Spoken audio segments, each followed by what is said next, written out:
Good morning, everybody. Welcome to Cover Talk. Cover Talk is Mills and Reeve's webinar series for the insurance sector. My name is James Thompson. I'm a principal associate in our insurance disputes group. One of my main interests is the D&O market, and I often advise insurers in relation to policy coverage issues on D&O policies and advising insureds under D&O and executive risk policies. And today I'm going to be talking to you about the state of the D&O markets. We'll be having a look at some of the claims trends and drivers behind that market. And we'll be looking ahead to emerging risks as we head into 2022. So there's this morning's lineup, as I say, a bite-sized overview of the underwriting landscape for D&O, claims trends, and then a look at some emerging risks. We'll jump straight in to talking about the state of the D&O market. You'll see from the slides I've identified three features: reduced capacity, increased rates, and more restrictive terms. So we are very much looking at a hard market. During 2020, the London D&O markets underwent a huge period of turmoil, with rates increasing at an unprecedented pace and insurers dramatically reducing their line sizes. London market insurers continue to operate on a reduced capacity basis, with most offering smaller lines. In addition to capacity reductions resulting from changes in insurer appetite, 2019 had already seen a number of insurers exit the D&O market. This continued in 2020, with both AXA XL and Argo exiting the market in Q3. And overall, the London market has seen capacity reductions of between 25 and 50%. 2021 has been better than 2020. Rate rises have been more modest, and there have been some new market entrants, particularly in respect of excess layers. Competition for primary layers is increasing, but it remains comparatively weak. Nonetheless, total capacity in the market seems likely to remain constrained, and clients with large limits, particularly in challenged sectors, may find their limits reduced if they've not already seen this happen over the last year. And according to Marsh's Global Insurance Market Index, global commercial insurance prices, and that's across the board, not just in the D&O space, rose by 15% in the third quarter of 2021. That's the 16th consecutive quarter of price increases. And looking at terms, insurers have been narrowing the terms on which they're prepared to write D&O and imposing new exclusions. There's also pressure that we're seeing on sublimits and bolt-on coverages. Risk-specific retentions and exclusions are being imposed, for example, in relation to bribery and corruption. And we're seeing increased contractual subjectivities and some inflexibility around timeframes for complying with these. So that's a look at the state of the market as we see it. What's driving this hard market? Well, the Willis Towers Watson market update from March of this year identifies three main drivers for the hard market, and I think I agree with all three of them. Firstly, COVID. The fear of a systemic impact across D&O portfolios has continued to drive steep increases in rates and a reduction, or in some cases, a removal of capacity, as I mentioned a moment ago. The direct impact of COVID has yet to materialize in terms of claims in relation to D&O policies at this stage. And I'm not sure, given where we are in relation to the pandemic, that these claims will materialize. Whilst there were a flurry of initial precautionary notifications, they were precautionary, and it's not clear that many of those have developed into claims. The second issue driving the hard market is a fear of group and class actions. These have been on the rise both in the US and the UK, but Google's success in the Supreme Court iPhone litigation does make these claims somewhat less likely now in the UK. And I think it'll be interesting to see if the impact of that decision cuts through into underwriting appetite. And I will say, if anyone would like a link to our briefing on that case, the Google iPhone litigation, it's on our website, or do drop me a message in the Q&A if you'd like me to send you a link to our briefing on that. The third driver behind the hard market is in relation to cyber attacks and data loss. The level of attention directors are paying to these risks reflects the steady stream of media stories reporting the frequency and severity of attacks against businesses of all sizes and sectors. Global regulators have become concerned about the consequences of the attacks and are challenging directors to play a greater role in managing cyber risks in their businesses. In Europe, the GDPR regulations have seen significant fines imposed under the new regime, with examples across European regulators ranging from €750,000 right up to €50 million. So we've taken a look at the state of the market, which is challenging, and some of the drivers and claims trends that are driving that hard market. Let's look forward now to some emerging risks as we head towards 2022. As you can see from the slide, I'm going to be talking about ESG, which has become something of a buzzword or a buzz phrase, environmental and social governance. Investor and shareholder action is increasingly focused on ESG, and a raft of regulation and guidance in many jurisdictions is leading to tougher disclosure and reporting rules for companies and their directors and officers. Growing concerns about social inequalities are also leading to new requirements for businesses around diversity, pay, and supply chains. What was once a voluntary expectation of transparency is evolving into legally mandated disclosures.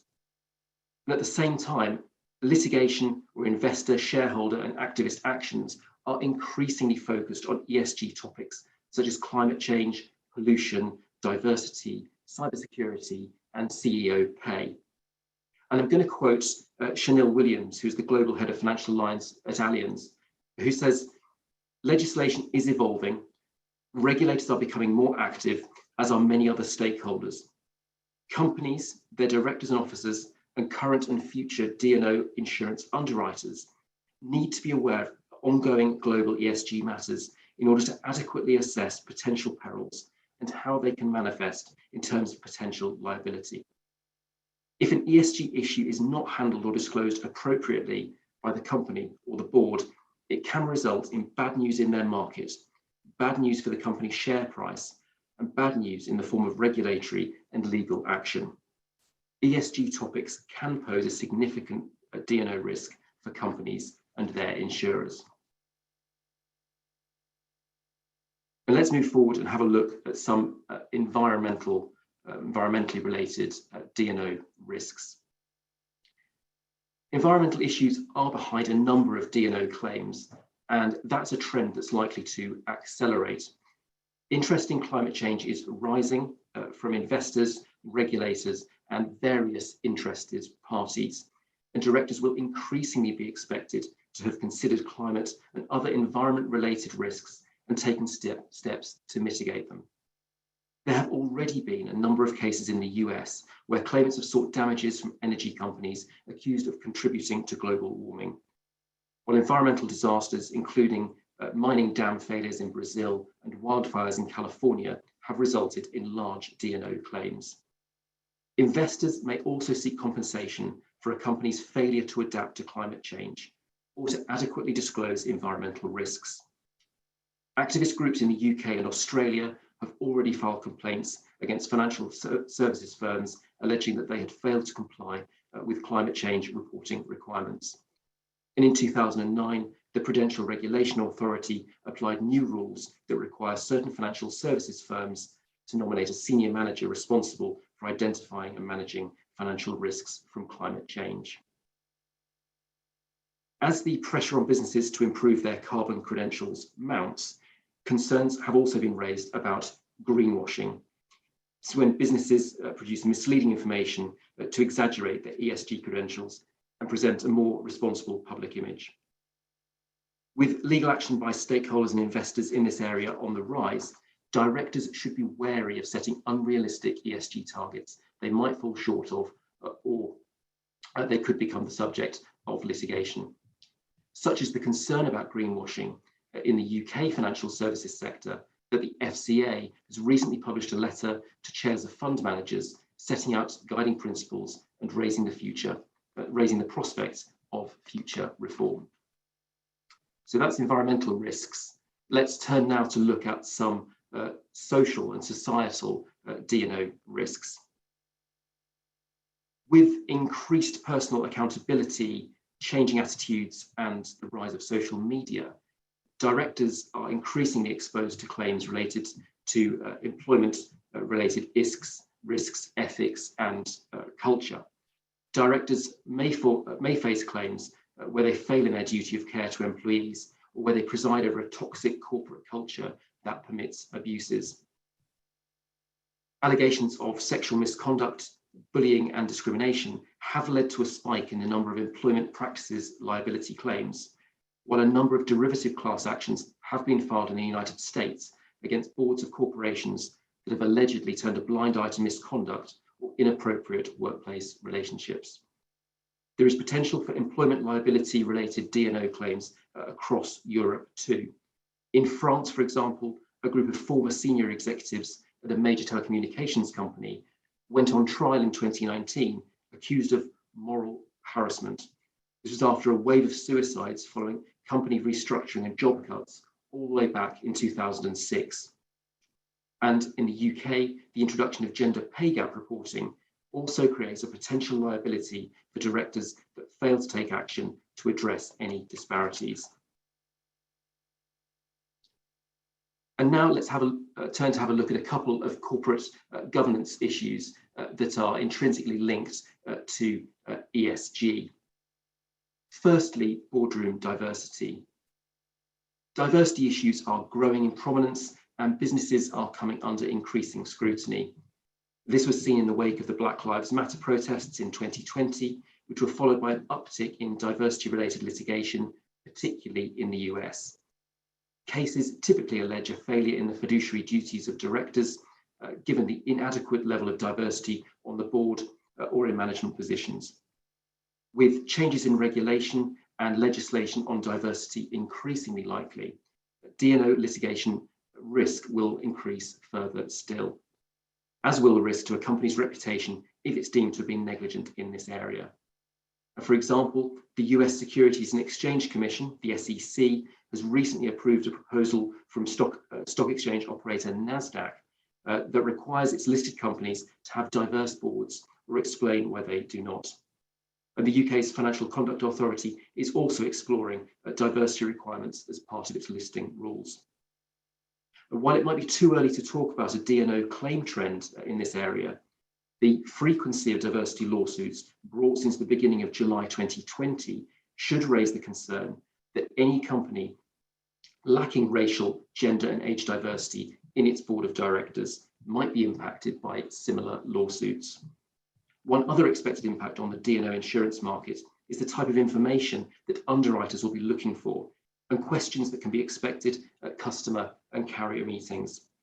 D&O underwriters will increasingly be interested to understand how important diversity, equality, and inclusion are to the management team and how this is reflected in related key performance indicators. Secondly, let's have a look at the issue of CEO pay. Executive remuneration is another potential hot potato, particularly for investors. Several large global companies have announced that they're linking executive pay to ESG and climate-related targets and outcomes such as greenhouse gas reductions. Nearly half of all FTSE 100 companies have linked executive pay to ESG targets, according to research published by PwC, with just over a third including an ESG measure in their bonus plans. And although metrics such as health and safety, risk, and employee engagement have been a component of bonuses for some time, the newer ESG targets in executive pay reflect emerging stakeholder concerns around climate change, sustainability, and diversity. Investors are increasingly expecting boards to reflect a broader view of corporate responsibilities to their stakeholders, but their targets need to be realistic and attainable, or they may not stand up to scrutiny. So That's our review of the D&O market. We've had a look at the state of the market, the hard markets, some claims trends and the drivers behind that market, and a look ahead at some key emerging risks, particularly in relation to ESG issues. That's all I've got to say directly, but I'm very happy to take any questions that you may have. Thank you, James. We do have one or two that I'd like to pose if you have the time. The first one, interestingly, this all sounds rather pessimistic. And the question is basically, is there any good news? Yeah, certainly around the state of the market, it has been very challenging for brokers and insureds seeking to place risks. That's been really difficult. But actually, if we look at some of these emerging risks, some of these ESG issues, I think particularly on diversity and thinking about requirements to ensure proper processes for having diversity across boards, across senior management. That's actually a really exciting opportunity for businesses. There's plenty of data which suggests that diverse businesses perform better, simply because they are opening themselves up to the most talent that's available in the market. And so if actually you're a business which is starting to adapt and to develop your approach to diversity, that's going to be a very positive thing for your business. It's also, I think, going to be positive in terms of driving down your D&O premium, because I think from talking to underwriters that it's a hot topic and something that D&O underwriters are going to be interested in. So I think that is it's the morally right thing to do. It's a commercially sensible thing to do, and it is probably going to improve your appeal to underwriters as well. So the message overall is that the ESG aware corporation is the attractive insured. Absolutely, absolutely, and I think that is not just we're thinking about listed companies and large corporations. I think it's right across the board. All organisations, anyone seeking D&O insurance, it can take steps and can demonstrate to underwriters what it's doing in relation to these issues. But I say, aside from all of that, it's probably the right thing to do in any event. What about insolvency? Is insolvency driving claims and the hard market, do you think? Yes, really interesting question, Harriet. I think if we went back to sort of March, April 2020 at the start of the pandemic, lots of commentators in the market would have thought that insolvency would have been a major issue. I think that is because a lot of people were anticipating a far greater or a far more widespread downturn in the economy than we actually saw. So I'm sure that insolvency is going to be a factor and an issue, but governments around the world, particularly in the UK, took a lot of steps to mitigate against the risk of widespread insolvencies. And I think again, there's plenty of data to suggest that liquidations have actually been down to a record low. So something to keep an eye on. I think particularly as we emerge from the pandemic, and a lot of those schemes that were imposed by the government are withdrawn, and the pressure is now on. But I certainly don't think that insolvency is the key risk that people might have thought it was going to be at the start of the pandemic. Do you think that we can expect more securities claims off the back of COP green-based targets that entities may not be able to meet? Yeah, absolutely. I do. I think it's a real risk, not a theoretical one. And the litigation is out there. Quite often you hear through the webinar talk about a lot of these cases starting off in the United States, traditionally far more litigious culture than here in the UK or in other European jurisdictions. But as with a lot of things, what starts in America will end up on our end of our desks eventually. So yeah, I absolutely do agree with that. Well, I'd like to continue because it's a fascinating topic and a very broad one as well, but we are running over time now, and in keeping with our desire to provide the short, sharp attack of these webinars, I pass the baton back to you to close down. Great, thanks Harriet, and thanks everybody for tuning in today. As I say, the next webinar is going to be on the 16th of December with Andrew Tobin talking about the issue of loss in insurance. This webinar and all of our Cover Talk webinars are available on our YouTube channel. And if anyone would like to talk about any of the issues that I've discussed further, then do please get in touch with me either via LinkedIn or via email. But for now, thanks very much for joining us, and enjoy the rest of your day. Thank you.